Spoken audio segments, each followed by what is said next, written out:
회복을 이루는 원리라는 제목으로 오늘 여러분과 함께 말씀을 나누기를 원합니다. 오늘 우리가 읽은 에스라 9장 1절은 아주 의미심장한 한마디로 시작됩니다. 이 일 후에. 이 짧은 접속사가 품고 있는 무게가 여러분 굉장히 무겁게 느껴지실 것입니다. 이 말은 단순히 시간이 조금 지났다라는 뜻이 아닙니다. 우리가 지난주에 이 일 전에 있었던 사건의 내용들을 함께 살펴보았죠. 그래서 우리가 그 역사적 배경들을 한 번 더 살펴보기를 원합니다. 하나님께서 유다 민족들을 살리신 뒤에 주전 586년에 약속하신 언약을 이루시기 위해서 한 사람을 세우셨습니다. 그 사람이 오늘 본문에 나오는 에스라입니다. 에스라는 바벨론에 있을 때 아닥삭스다 왕으로부터 공식적인 조서를 받게 됩니다. 이방 왕의 손을 통해서 그는 자원하는 백성들과 함께 예루살렘으로 돌아가라. 그리고 무너진 성전의 질서를 바로잡고 하나님의 율법을 백성들에게 가르치라는 조서의 내용을 받아들게 됩니다. 아닥삭스다 왕으로부터 정권을 에스라는 위임받고 파송을 받은 것입니다. 이방 왕의 손을 통해서 하나님의 계획이 실행되고 있는 이 장면은 생각할수록 정말 놀랍기만 합니다. 그러므로 여러분, 지금도 우리가 느끼지는 못하지만 우리가 살아가는 이 세상 가운데 하나님의 계획은 실행되고 있는 줄 믿습니다.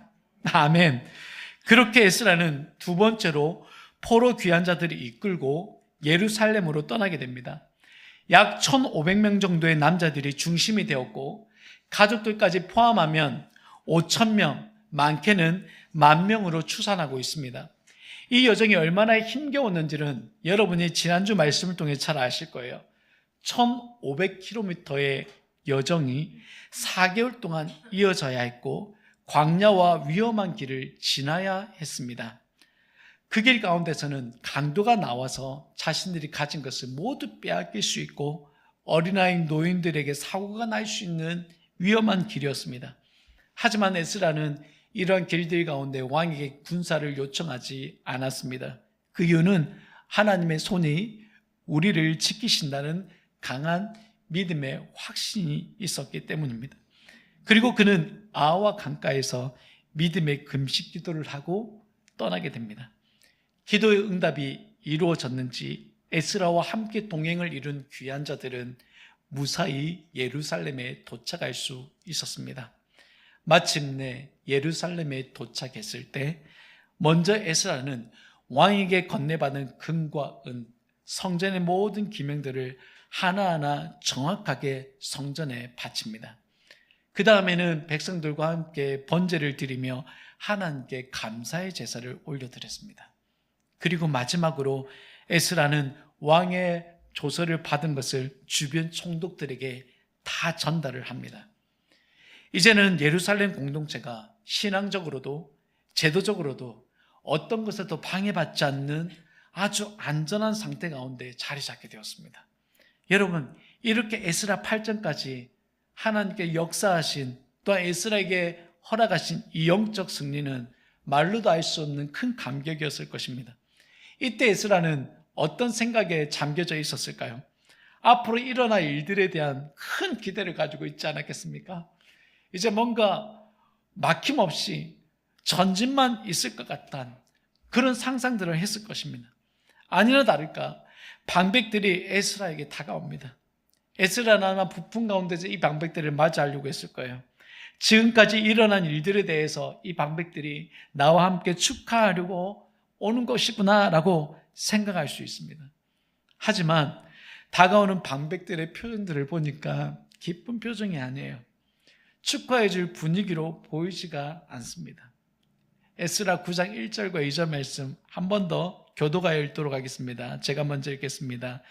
이 일 후에 방백들이 내게 나와 이르되 이스라엘 백성과 제사장들과 레위 사람들이 이 땅 백성들에게서 떠나지 아니하고 가나안 사람들과 헷 사람들과 브리스 사람들과 여부스 사람들과 암몬 사람들과 모압 사람들과 애굽 사람들과 아모리 사람들의 가증한 일을 행하여 맞아요. 안으로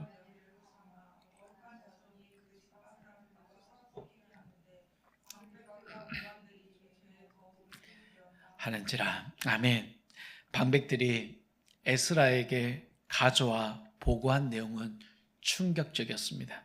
이스라엘 백성과 방백과 고관들, 그리고 제사장들과 레위 사람들까지 이 땅 백성들과 뒤섞여 있다는 것이었습니다.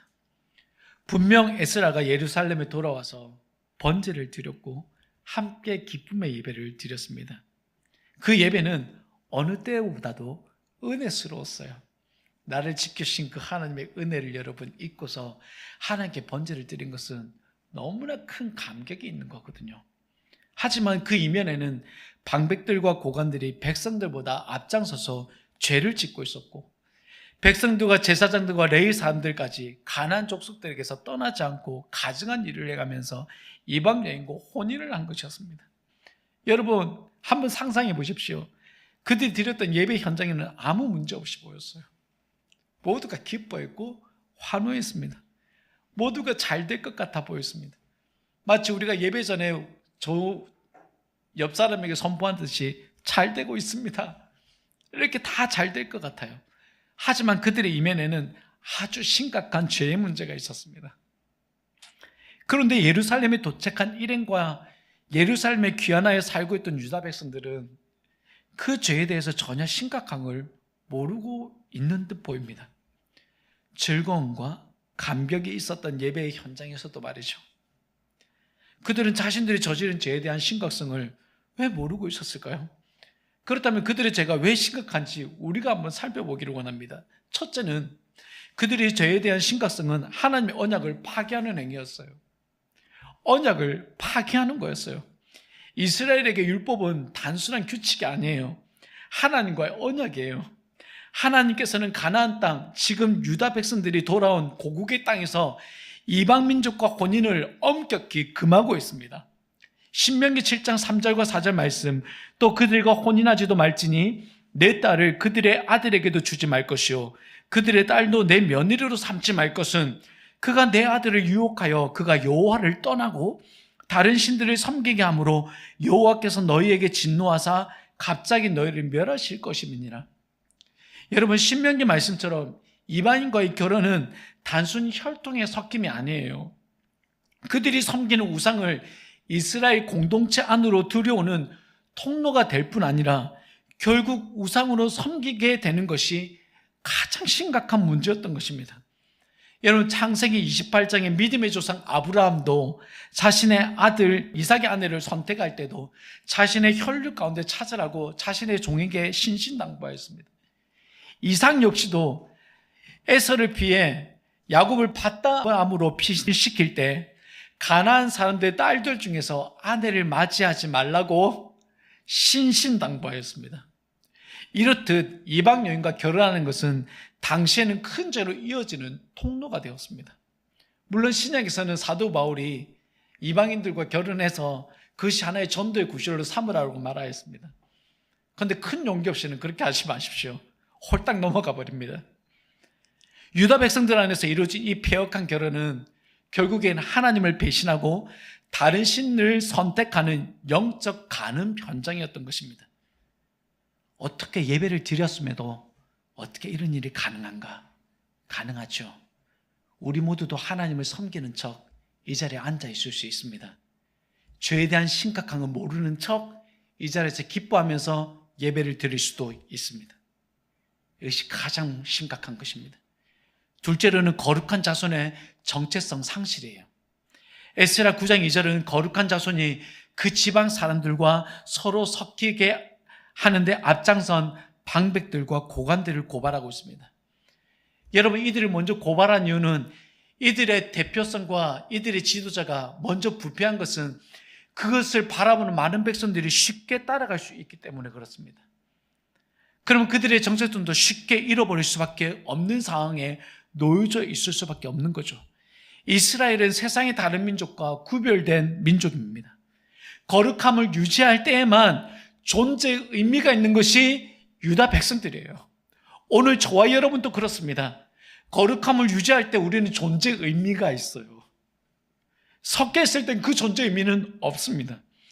이런 사실을 알면서도 그들의 정체성을 상실할 수 있는 선택을 할 수 있게 되는 이유는 비겁하게도 포로 생활에서 돌아온 그들이 수적으로 매우 적었기 때문이었습니다.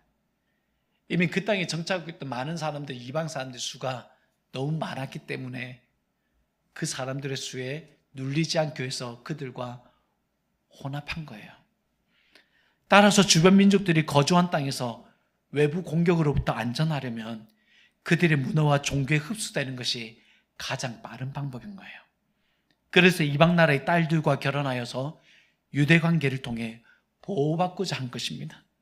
자신의 정체성을 잃어가면서도 말이죠. 셋째는 과거의 비극이 반복될까 하는 두려움입니다. 이스라엘이 바벨론의 포로로 끌려갔던 결정적인 이유가 여러분 무엇이었습니까? 우상 숭배 때문이었어요. 역사의 교훈으로 이러한 일은 솔로몬 시대에 이미 이들이 경험한 바가 있습니다.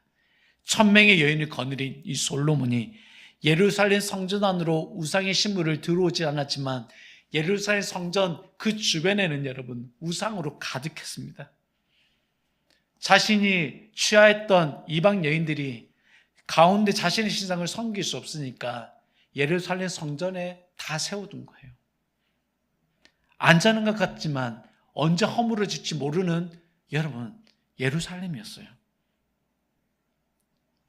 결국 나라는 둘로 쪼개졌습니다.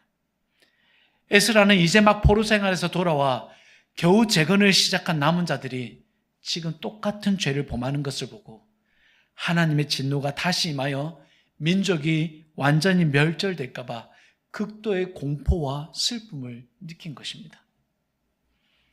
죄의 심각함의 마지막 네 번째 요인은 지도층의 잘못된 솔선수범이에요.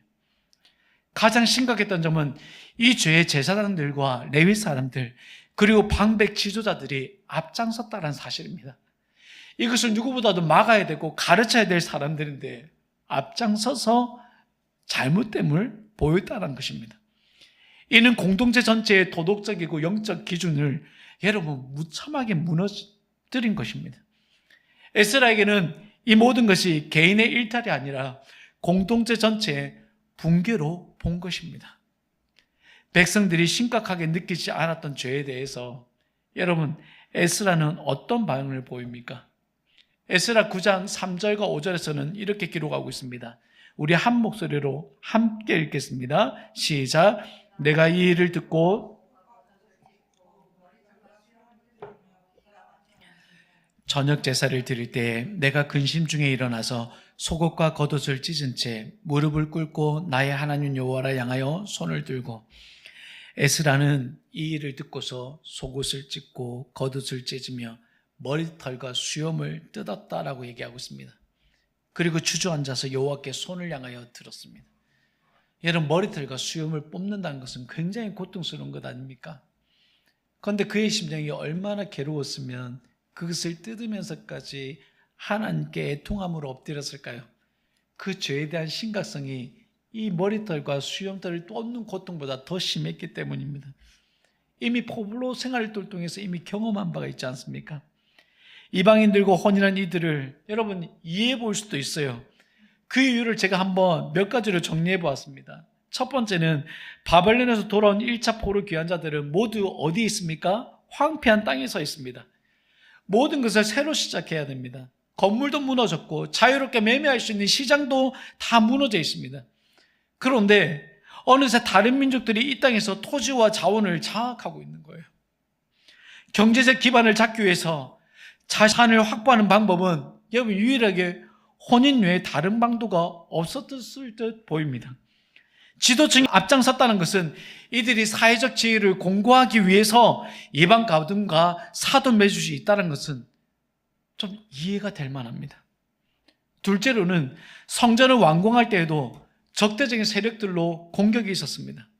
그래서 이들과 혼인하게 되면 외부의 공격으로부터 보호를 받을 수 있는 현실 정치가 종교 신념보다 앞장설 수 있습니다. 그리고 바벨론에서 70년은 백성들의 가치관을 또한 자연스럽게 바꿔놓았습니다. 하나님을 섬겨야 한다는 절박함보다 주변 문화와 어울려서 보편적인 삶의 방식으로 이것도 되고 저것도 되는 식으로 익숙해져 버렸습니다.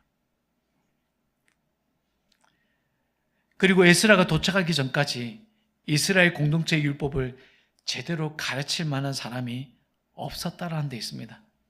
혹 있다고 하더라도 나와 관계가 없다라고 치부하는 백성들이 많았을 것이고, 심지어 제사장과 레위인도 자신들의 유익을 위해서 이방 나라 사람들과 결탁해 버렸습니다. 그리고 마지막으로 남성과 여성의 비율이 맞지 않았다라는 데 있습니다. 포로세령에 돌아온 사람들이 그렇게 많지 않았잖아요, 여러분. 그럼 남녀의 비율이 그렇게 맞지 않았을 거예요. 그러지 않아도 돌아온 귀한 자들이 많지 않은 데다 돌아온 자들 안에서 식구의 소리를 누리려고 한다면 한계가 있었거든요. 그러니 이방 사람들과 결혼해서 빨리 자손을 증식시켜야 된다는 하나의 욕심도 앞서지 않았겠습니까? 우리도 이와 비슷하게 나타날 수 있습니다. 신앙의 문제라기보다 생존과 번영을 위해서 합리적인 선택을 하게 됩니다. 우리가 살고 있는 이곳에서도 포로 귀환하여 정착한 유다 백성들처럼 이런 보일 수 있습니다. 믿는 청년들이 결혼하지 않는 이유도 이런 유사한 비슷한 상황에서 이루어지기도 합니다. 능력 있는 사람이 교회에 없대요. 자기보다 능력 있는 사람을 만나고 싶고 자기와 비슷한 사람을 만나고 싶은데 그런 사람이 교회 안에 없다라는 것입니다. 남자도 없고 여자도 없대요. 생존과 안전, 보편적인 삶의 방식 앞에서 신앙은 어느 때와도 양보할 수 있는 것이 되는 거다라는 것이 암묵적으로 우리 내에 인식되어져 있는 것 같습니다. 여기에 대해서 에스라처럼 옷을 찢고 머리털과 수염을 뜯으면서 괴로워할 수 있을까요? 신앙생활 하면서 도저히 못 살겠다고 하는 분들은 제가 간혹 본 적은 있는 것 같아요. 에스라와 좀 다른 맥락에서 이루어지는 하나의 애통이죠. 사랑하는 여러분, 이러한 상황 속에서 우리가 회복을 이룰 수 있는 원리는 어디에서 발견할 수 있습니까? 저는 그래서 이 에스라의 모습을 통해서 이 원리를 한번 살펴보고자 합니다. 그래서 저는 두 가지로 나누어서 살펴봤습니다. 첫 번째는 말씀 앞에 떠는 자, 말씀 앞에 반응하는 자입니다. 에스라 9장 4절 말씀 우리 함께 읽겠습니다. 이에 이스라엘의 하나님의 말씀으로 말미암아 떠는 자가 사로잡혔던 이 사람들의 죄 때문에 다 내게로 모여오더라. 많은 사람들 중에 죄와 섞이지 않은 사람들을 소개하고 있습니다. 바로 방백들이라고 소개하고 있습니다. 성경은 이들이 하나님의 말씀으로 말미암아 떠는 자들이라고 분명히 말씀하고 있습니다. 이들은 소수였어요. 분명히 앞선 구절에서는 방백들과 지도자들과 고관들과 제사장과 레위인들이 다 앞서 행하였다고 말했습니다. 그렇다면 그들 중에 남은 소수들은 그렇죠. 말씀 앞에 떠는 가운데서 자신을 지켰던 사람들이었어요. 상황이 이미 벌어졌거나 혼인도 끝난 뒤라면 우리 모두는 지나간 일이니 어쩔 수 없다라고 자신도 그와 같이 동화되어 살 수 있습니다. 게다가 나만 저렇게 바보처럼 살 필요가 무엇이 있냐라고 하며 쉽게 받아들일 수도 있습니다. 하지만 소수로 남은 그들은 분명 말씀 앞에 떠는 자들이었습니다. 떤다라는 하레드라는 단어는 육체적인 떨림과 존경을 나타내는 단어입니다. 이 떨림은 몇 명 남지 않은 소수의 방백들에게 생명의 신호탄이었어요. 저는 이 두 가지 의미가 다 있다고 봅니다.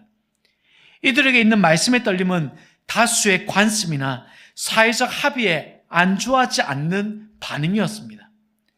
지나간 일과 어쩔 수 없는 현실, 구조적인 한계라는 설명으로 합리화하지 않는 반응이 말씀 앞에 떠는 거였어요. 여러분, 말씀 앞에 떨었던 소수의 방백들을 다시 한번 살펴보십시오. 제사장, 레위인이 흔들려 있다면 이들에게 제대로 가르칠 사람도 없었을 텐데 이들은 어떻게 그 말씀 가운데서 떨며 지낼 수 있었을까요? 여러분, 그렇다면 오늘날은 어떻습니까? 가르치는 사람은 굉장히 많습니다. 말씀을 읽는 사람도 많습니다. 말씀을 듣는 사람도 많습니다. 제가 아는 한 권사님은 기독교 방송을 틀어놓고 일주일 내내 지내고 있습니다. 우리가 예배를 드리고도 여러분, 우리는 또 다른 목회자를 찾아서 말씀을 들을 수도 있습니다. 이 모든 선한 행위들이 참 보기 좋아요. 하지만 우리는 그 가운데 말씀을 분별해냅니다. 전달력이 부족해. 마음에 안 들어. 왜 저렇게밖에 전하지 못하지? 나의 상황과 전혀 맞지 않아. 내 생각과 조금 다른데? 라고 하면 우리는 그 말씀들을 분별해냅니다. 그런데 여러분 생각해 보십시오. 그들이 전하는 말씀이 약해서가 아니에요. 전달력이 약해서 말씀이 약하여지지 않아요. 말씀이 어눌하게 전하는 사람이라 할지라도 그 말씀 가운데 하나님의 능력은 그대로 전해질 수밖에 없어요. 문제는 그 말씀이 우리를 떨게 하지 못하는 것에 있고 그 말씀에 반응하지 못한다는 데에 있습니다. 그런데 우리는 자꾸 그 말씀을 전하는 자들에 대한 것들에 대해서 우리는 탓을 하고 분별하는 데 있습니다. 여러분, 그건 속고 있는 겁니다. 진짜 문제는 전하는 자가 아니라 그것을 듣는 우리가 어떤 반응을 대하는 것이 그게 문제가 되는 것이에요. 신실한 하나님께서는 자신의 언약을 이루기 위해 성전을 세우셨고 회복하셨습니다. 하지만 말씀 앞에 떨림이 없는 삶은 언약을 이루기보다 언약 속에서 더 멀어지게 하고 또다시 끔찍한 심판도 앞에 놓이게 되는 것입니다. 사랑하는 여러분, 에스라 말씀을 하나님께서 우리에게 다시 허락하신 것은 무엇 때문일까요? 우리가 말씀 앞에 떨 수 있는 믿음, 말씀 앞에 반응할 수 있는 소수의 사람들을 찾고 계시다는 것을 우리에게 말씀해 주고 있는 것입니다. 이사야서 66장 2절은 이렇게 말씀하고 있습니다. 나 여호와가 말하노라. 내 손이 이 모든 것을 지었으므로 그들이 생겼느니라. 물은 마음이 가난하고 심령에 통회하며 내 말을 듣고 떠는 자, 그 사람은 내가 돌보려니와. 에스라는 떨림으로 더한 반응을 보였습니다. 그는 하나님을 존중히 여기며 백성들의 행위가 얼마나 악한 행위인지를 하나님의 시선으로 보았습니다. 그리고 이 형태가 계속 지속된다면 다시 포로로 끌려갈 위기에 당면할 수 있다라는 심각성을 가지게 된 것입니다. 여러분, 소금이 맛을 잃으면 길가에 버려지듯이 거룩함을 잃은 공동체는 존재의 이유를 상실하고 세상과 섞여 평범해지는 것은 곧 멸망임을 깨닫고 슬퍼할 수 있어야 합니다. 이것이 여러분, 우리가 첫 번째 회복을 이룰 수 있는 원리입니다. 말씀에 떠는 것, 말씀에 반응하는 것입니다. 회복을 이룰 수 있는 두 번째 원리는 믿음의 연대를 이루라는 것입니다. 에스라 10장 1절은 회복이 어떻게 시작되고 어떻게 확장되는지 우리에게 분명하게 보여주고 있습니다. 우리 10장 1절 말씀 한 목소리로 함께 읽겠습니다. 에스라가 하나님의 성전 앞에 엎드려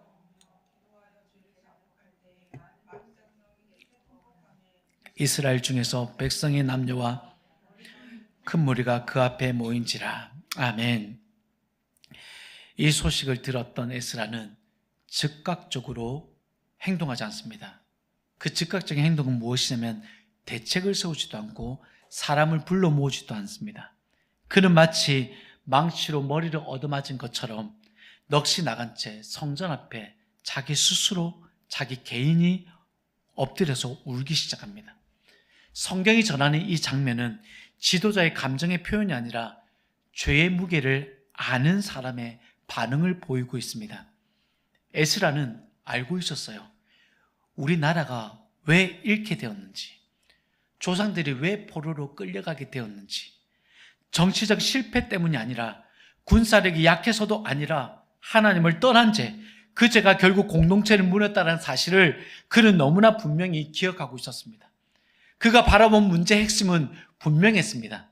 이방인들이 행하던 가증한 일들, 그리고 이방 여인들과 혼인을 통해 이루어진 영적 간음, 이것은 단순한 결혼의 문제가 아니었던 것입니다. 신앙의 경계가 무너진 것이었고 언약의 정체성이 흐려지는 치명적인 독이었습니다. 에스라는 이 죄가 다시 하나님의 심판을 불러올 수 있다라는 이 사실 앞에 여러분 엎드릴 수밖에 없었던 것입니다. 그런데 여기서 놀라운 장면이 펼쳐집니다. 에스라가 울고 있을 때 누가 모여들고 있습니까? 이스라엘 백성 중에서 백성의 남녀와 어린아이의 큰 무리가 그 앞에 모였다라고 성경은 기록하고 있습니다. 여러분, 회개는 혼자서 끝나지 않습니다. 한 사람의 눈물이 공동체 전체를 흔들어 놓습니다. 사실 그 시대의 많은 사람들은 이미 죄를 합리화하고 있었습니다. 이것은 시대의 문화다. 이것은 생존을 위한 선택이다. 다들 그렇게 살 수밖에 없다라며 자기 스스로를 합리화했습니다. 그러나 모두가 무감각했던 것은 아니었던 것입니다. 영원히 살아있는 소수의 사람들이 있었습니다. 그것이 방백들이었고 에스라 한 사람이었습니다. 그들은 에스라라는 사람을 두려워해서 모인 것이 아니라 에스라의 울부짖는 기도를 통해서 죄 뒤에 따라올 하나님의 거룩한 진노를 여러분 보게 되었습니다. 그들이 애써 외면해 왔던 말씀의 경고가 더 이상 미뤄질 수 없다는 사실을 깨달았기 때문에 백성들과 심지어 어린아이들까지 자리로 나오게 된 것입니다. 여러분, 이것이 믿음의 연대가 시작되는 순간입니다. 공감이나 동정이 아니라 하나님 앞에서의 동일한 두려움과 책임의식이 사람들을 하나로 묶어버린 것입니다. 오늘 우리에게 필요한 것도 바로 이 떨림과 연대입니다. 회복은 언제나 개인의 눈물에서 시작됩니다. 그러나 거기서 멈추지 않습니다. 본문의 말씀처럼 그 눈물은 옆 사람에게 전염되고 공동체 전체의 방향을 바꾸는 힘이 됩니다. 믿음의 연대가 형성될 때 회복은 감정적인 반응이 아니라 여러분 지속적인 가능의 변화로 이루어집니다. 여러분 다시 강조해서 말씀드립니다. 믿음의 연대가 형성될 때 회복은 감정의 변화만 일어나는 것이 아니라 지속 가능한 변화로 이루어지는 것입니다. 하지만 솔직히 말해 오늘날 연대를 이루는 것이 쉽지는 않아 보입니다. 왜냐하면 우리 각자가 너무 바빠요. 그리고 신앙마저 철저히 개인화된 시대를 지금 살아가고 있습니다. 그래서 각자 알아서 믿고 각자 알아서 버티고 각자 알아서 회복되기를 기대합니다.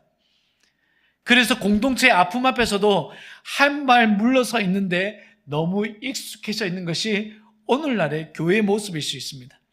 그러나 성경은 분명히 말합니다. 하나님은 혼자만 거룩한 공동체를 통해 역사를 회복시키시지 않습니다. 함께 울고 함께 기도하고 함께 책임지는 사람들을 통해 새로운 길을 열어가십니다. 사랑하는 여러분, 회복을 원하십니까? 그렇다면 혼자 견디려 하지 마십시오. 하나님 앞에 엎드린 사람 곁으로 나아가십시오. 그리고 그 자리에 함께 머무십시오. 그곳에서 믿음의 연대가 시작되고 하나님은 그 연대 가운데서 회복이라는 은혜를 얹혀주시는 것입니다. 회복은 혼자의 결단으로 시작될 수 있습니다. 하지만 믿음의 연대를 통해 공동체의 미래가 열리게 되어지고 그 가운데 하나님은 비로소 우리 가운데 거하시며 약속하신 뜻을 이루시는 것입니다. 사랑하는 여러분, 말씀을 맺겠습니다. 제가 느헤미야 말씀을 설교했다고 했는데 여기서 딱 걸렸어요. 우리의 예배가 분명히 회복됐고 성전이 완공된 가운데 유다 백성들은 아니했을 거예요. 그런데 예배가 회복은 되었는데 이스라엘에게 자신의 죄를 깨닫는 것은 전혀 나타나지 않았어요. 여러분, 우리가 생각할 때 예배가 회복되면 모든 것이 회복된다는 것이 우리의 생각 아니었습니까? 그런데 실제적으로 우리는 때로는 착각 속에서 예배를 드릴 때가 있습니다. 내 감정의 예배, 나 스스로 만족하는 예배 가운데서 이것이 마치 성전의 한 외형적인 모습들만 회복된 것으로 볼 때가 있습니다. 그런데 여러분, 예배라는 것은 다시 한 번 더 에스라 말씀을 통해서 깨닫는 것은 내가 그 예배를 통해서 내가 반응하고 있는지를 봐야 됩니다. 내가 그 말씀 앞에서 떨고 있는지를 보아야 합니다. 그리고 그 말씀 앞에서 우리 공동체 안에서 연대를 이루고 있는지 살펴볼 수 있어야 합니다. 사랑하는 여러분, 세상과 적당히 타협하면서 살아가는 혼합주의를 단호하게 끊어낼 수 있는 말씀 앞에 떨림 있는 신앙, 말씀 앞에 반응한 믿음의 삶이 우리 가운데 절실하게 필요합니다. 익숙해졌다는 이유로, 다들 그렇게 산다라는 이유로 죄를 받아들이고 나의 무너진 양심을 깨우기는커녕 묻혀져 산다면 여러분, 아마도 우리는 에스라의 그 절규를 도저히 이해할 수 없게 될 것입니다. 저는 이 본문의 말씀을 통해서 소수의 방백들과 에스라 한 사람이 저와 여러분이 되기를 바랍니다. 그래서 우리가 타협하지 않고 혼합적인 이 사회 안에서 단호하게 끊어낼 수 있고 나 자신을 지켜낼 수 있는 믿음의 삶이 이루어지기를 바랍니다. 그리고 오늘 여러분의 한 사람의 무릎 꿇음과 그 기도가 우리 가운데 연대를 이루어 하나님이 우리 안에 거하셔서 그 하나님의 약속하신 그 언약들을 이루시는 하나님의 그 신실하심을 우리 모두가 함께 목격하기를 축복합니다.